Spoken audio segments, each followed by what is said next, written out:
I was 21, young, newly married, and we were having twins. I believed God was good. I believed faith meant protection. I believed if you followed him, life would work out. Maybe not perfectly, but nothing catastrophic. Not to us, not to people who prayed. Then the first twin died, in the womb, before we ever got to hold her. And the second, she survived, but severely disabled. She would need us for everything, for the rest of her life. I didn't have categories for this. My faith didn't have a chapter called When Everything Goes Wrong. So I kept believing. And then my wife, the woman I loved, the mother of my children, fell into a darkness I couldn't reach. Clinical depression, not sadness, not a rough season, a weight that pinned her down for years. I watched the person I promised to love in sickness and in health, and I couldn't fix it. I couldn't pray it away. I couldn't quote enough scripture to lift her back up. So I started asking questions I was never supposed to ask. Why her?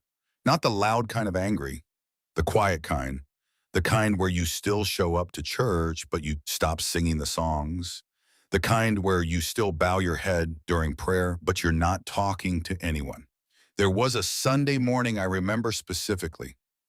We had been going to that congregation for years. They knew about my daughter. They knew about my wife. And there came a point where they just stopped asking. Nobody said, "How is she doing?" Nobody said her name. They didn't care anymore. Or maybe it was easier not to. And that hurt me in a place I didn't know could still hurt. I sat in that pew and realized I was alone, even in a room full of believers. At night I would pray, but it wasn't the kind of prayer I grew up with.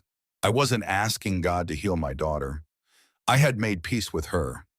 She was who she was, and I loved her. I was asking him to lift my wife's pain. Every night, the same words, the same silence. And one night I just couldn't bring myself to do it anymore. My mouth wouldn't form the words. My knees wouldn't bend. The prayer died. Then came the night my wife wanted to end her life. She was in so much pain, she couldn't see a way through. And in that moment, I'm being honest with you, I wanted to turn my back on God. Not in a dramatic way, not shaking my fist at the sky, just a quiet turning away, like closing a door you don't plan to open again. I didn't have a lightning bolt moment.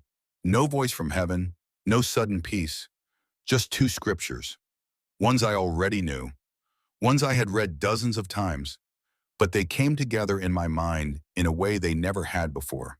The one that says God doesn't cause our trials, and the one about time and unforeseen circumstances.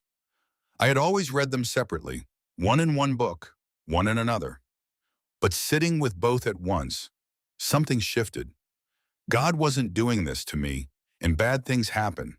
Not because he's absent, not because he's punishing, but because we live in a world where time and chance happen to everyone, even people who pray, even people who believe, even people with disabled daughters and wives who can't get out of bed. I didn't feel better overnight. I didn't suddenly trust again. But it was a crack, small enough to miss, wide enough for something to get through.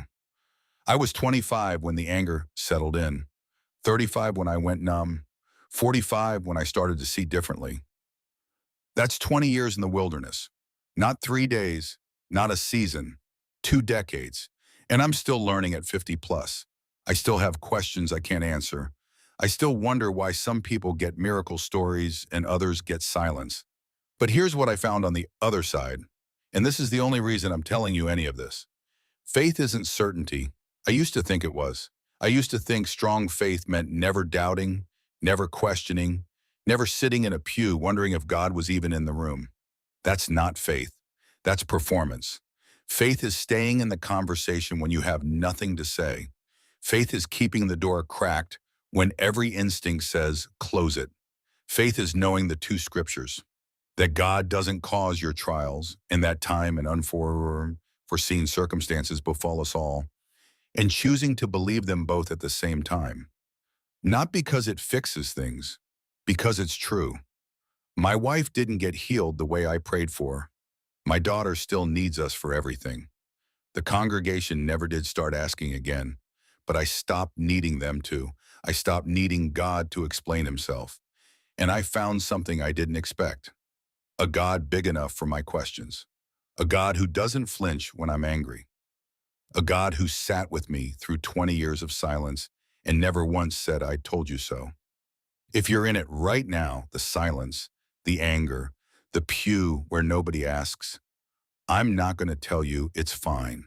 I'm just going to tell you you're not alone. And the crack might be closer than you think.